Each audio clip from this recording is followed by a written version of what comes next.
just been following your teaching for about a year now. Okay. And I have actually developed the routine. Like in the morning, I'll get up Oh, at very good. 5, Thank you. and Oh, I'll very try good. every day. I'll try to sit Yeah, for yeah. about Religious 40 routine is minutes. very important. You can do it. You will progress very fast without But you cannot, knowing. lah, Brother Tune. The mind is like, it's going everywhere. I Certain days are already, good.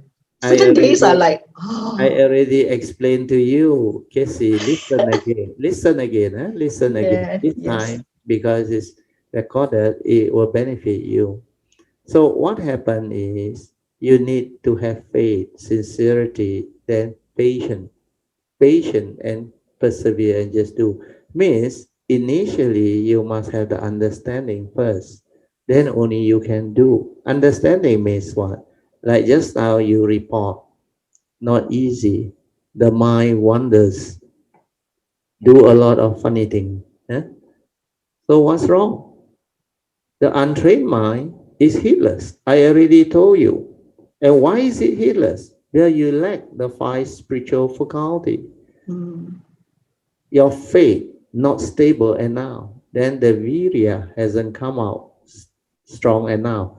Then you will not move on to sati. Because sati is the actual meditation. You have to stabilize the awareness nature, not until your religious routine enable you to tie in your cultivation, where everything you do will develop the spiritual faculty. That's how you transform. But before it happens, if you give up, like you say, not easy, then of course you can't do it. So, like I said, how to develop the religious routine? Pay respect with faith. Faith means what? When you have faith in the Buddha and his teaching through knowing who the Buddha is, he's not only enlightened, he's fully enlightened. And his Dhamma can free your mind, can liberate your mind, can transform your life for the better and make you a completely different person. And this is the most important thing you need to develop understanding in life. Without this, you suffer, you become afflicted, miserable.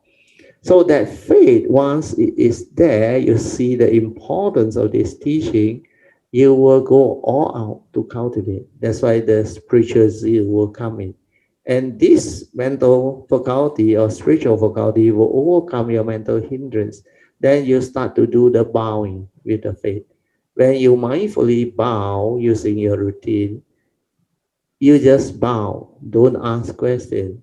Don't try to know. Persevere and just do until the body and mind move as one, until the sati arise. When the sati arise, you will know. Your form and mind will know. Because all of a sudden, you will come to realize you become different. You realize everything you do, you don't think anymore.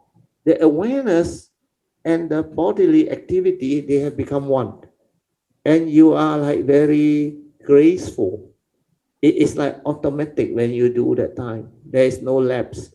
Everything like very smooth. Like when you are very skillful, your stroke are very graceful. Your bowing become very graceful. You don't need to slow down, nothing. But the mindfulness is there. It become very graceful. Like the body and mind move as one. Then when your mind enters sati, everything you do is instinctive. You have to do until that thing happen. That's why be patient. Then silence your mind. Meditate more.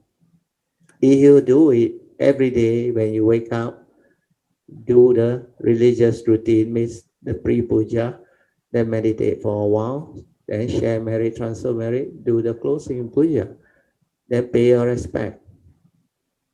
Then everything you do, be mindful, be aware.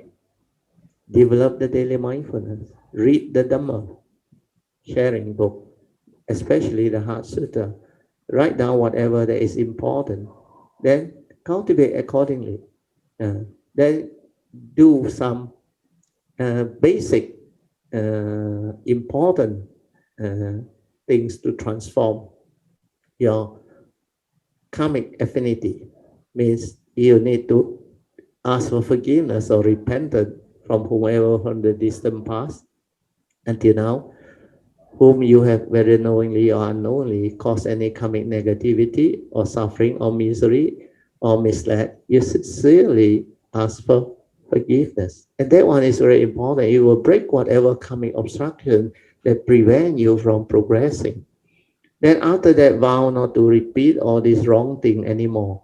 You vow to follow the advice of the Buddha, to avoid all evil. We are keeping the precept and look at the precept.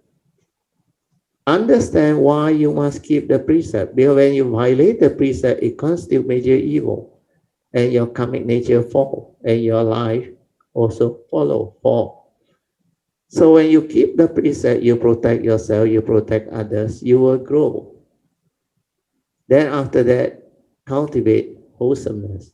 Follow Noble Eightfold Path, right view leading to right thought, right speech, right action, and right livelihood, and the four right effort.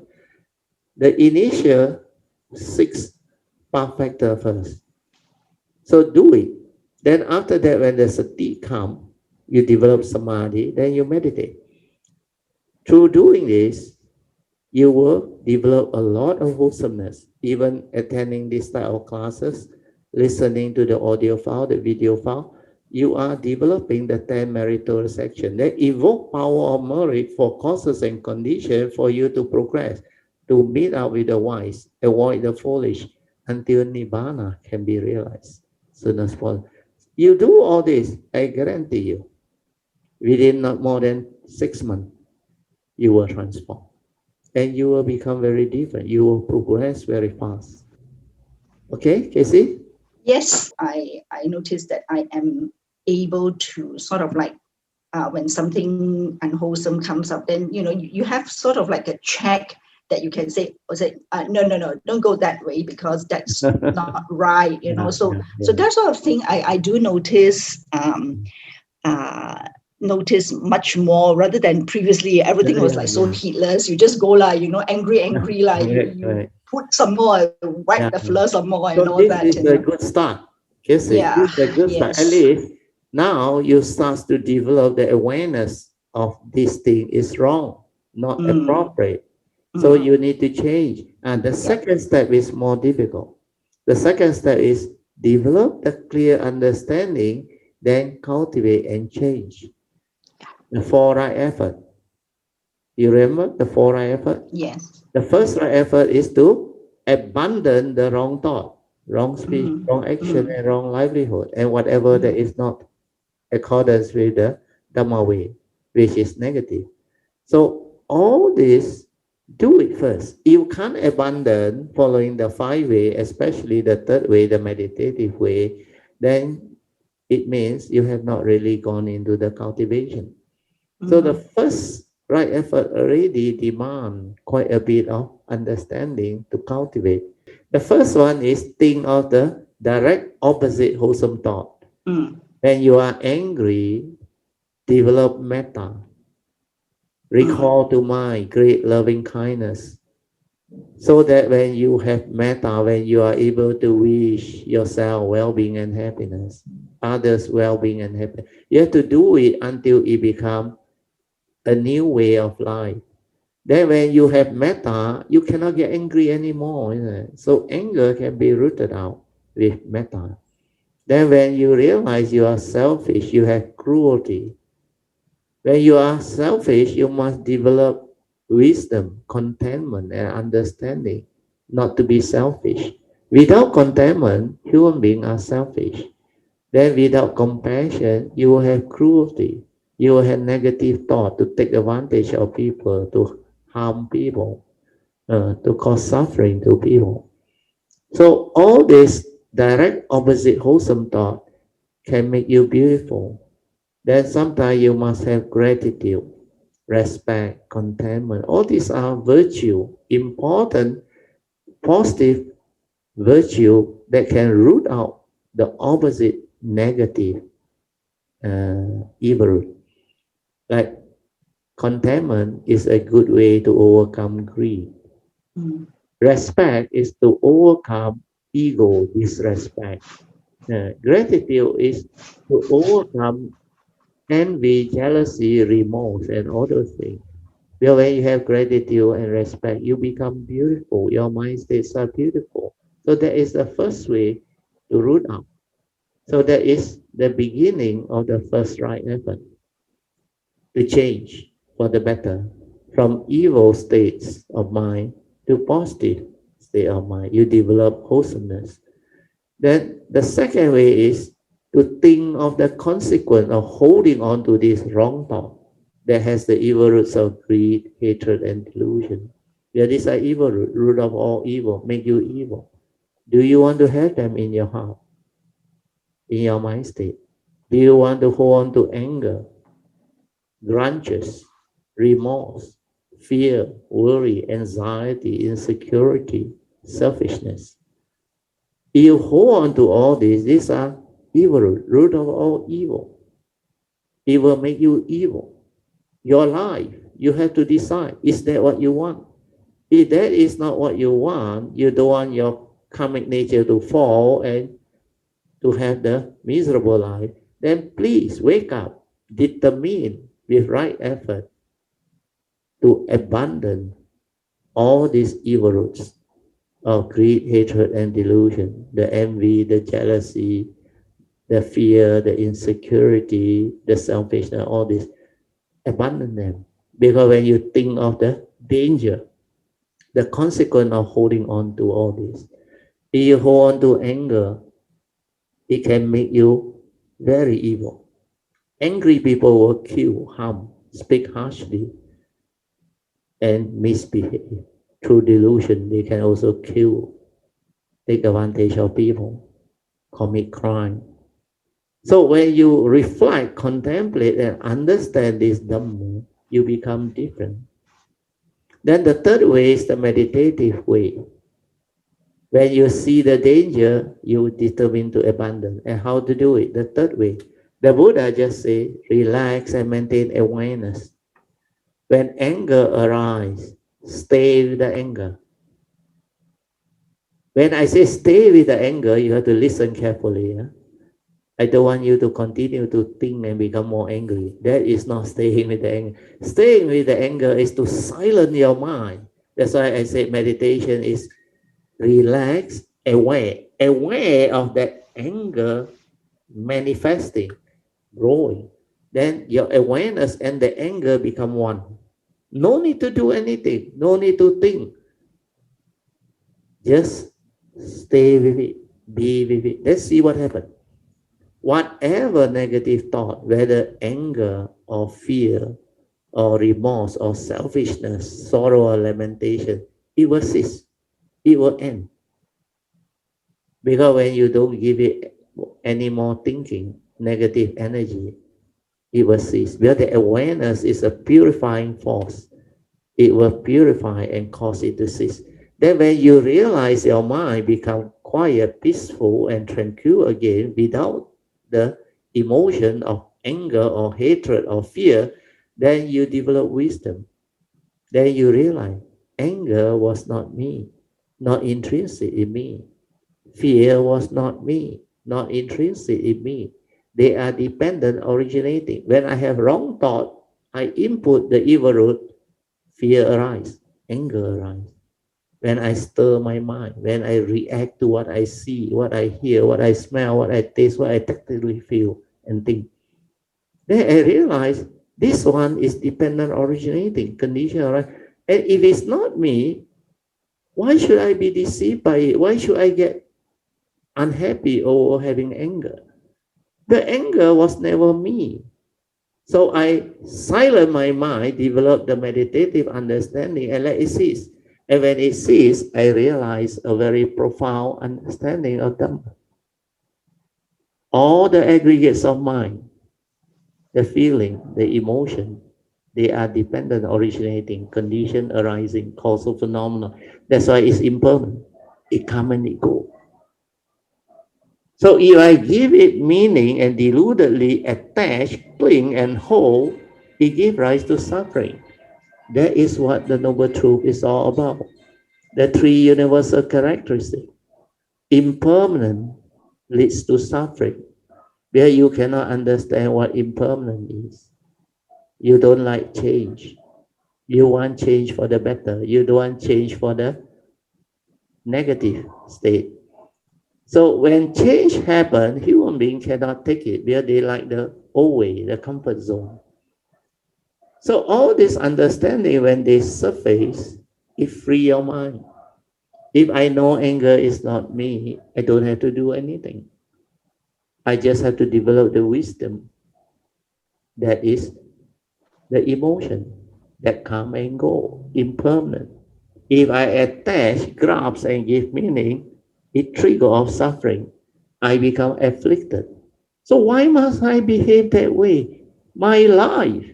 If I choose to be happy and peaceful, I should be happy and peaceful. Why am I not peaceful? Because you deludedly grasp onto anger, to the emotion, thinking that what happened is real. But everything is not what you think. Rupang anicang, Vedana anicang, Sankara anicang, Sanya anicang, Vinyanan anicang. And because they are impermanent, they are also non-self. So all this is in the teaching. So when you understand the third way, you will have the tranquility, the stillness, then you will realize you have another mind, which is the true mind. And the true mind without thought is so beautiful. Well, without thought, there is no fear, no worry, no anxiety. We have no more thinking, no more heedless thinking, proliferation of thought, no more evil roots. Everything is just the way it is. You are at peace. That's why you have to relax, maintain awareness, and let the mind return to its original state of true mind, which is the silent mind, the tranquility, the stillness of mind. That is your meditative mind, your true mind. Realize that in your meditation. It is very easy, not difficult. Then the fourth way is to trace the origination factor. The Buddha said, then retrospectively reverse it. Origination factor of the evil root, the anger, the fear. How did fear arise? How did anger arise? You trace. It's always from your senses. When you see something or you hear something that you don't like, or when you recall something that you have fear or phobia, insecurity. Then when you can trace the origination factor, then you realize these are wrong thought. Thought that condition the evil roots, the fear, worry, anxiety, sorrow, lamentation, the anger, the emotion. Then this is delusion, wrong view. So you have to straighten your view. Straighten your view means what? Sankara anicang, Sankara dukkhang. All these mind states are impermanent, lead to suffering when I attach and cling and give meaning. So why can't I just let things be? Silence my mind and be with it. So with this understanding, you develop wisdom to straighten your view.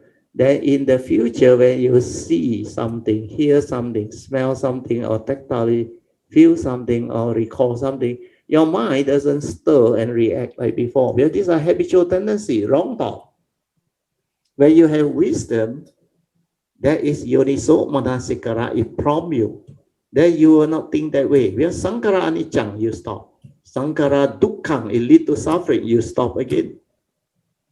Then Dhamma anatta, everything is empty, non-self, not what you think. All this is very profound wisdom. When you understand this, your mind transforms. That's why cultivation is not so easy and straightforward, but you have to develop it. And when you understand, you develop it, it's not difficult too. Because today, this sharing is very important, very useful for many people, for many cultivators of the way, including you. If you understand this and do it very fast, you awaken. You can develop the wisdom, the understanding. It's not difficult. Okay, Casey? Thank you very much, Brother Teo. Sadhu, sadhu, sadhu for your teachings. Yeah. I will strive on. You listen to this again before you strike on, then write down. Yes. Because there are so much things inside what I share tonight. You go and write it down, I tell you. No, write it down first. Then you read my daughter's mind map, you will understand. Otherwise, you cannot understand.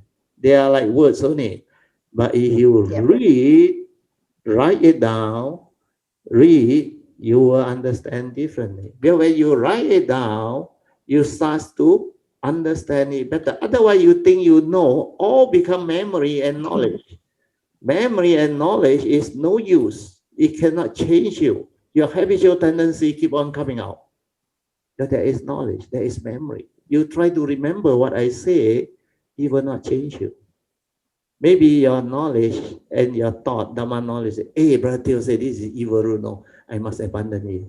But you never try the 5 ways to overcome unwholesome thought, especially the first 4 ways. If you never try and don't do it, you can never understand. You can never develop the actual wisdom, the direct seeing, the understanding, the contemplative understanding, the first and second turning wisdom. Then finally, the third turning wisdom, it cannot come unless you do. So knowledge is memory, no use. Okay?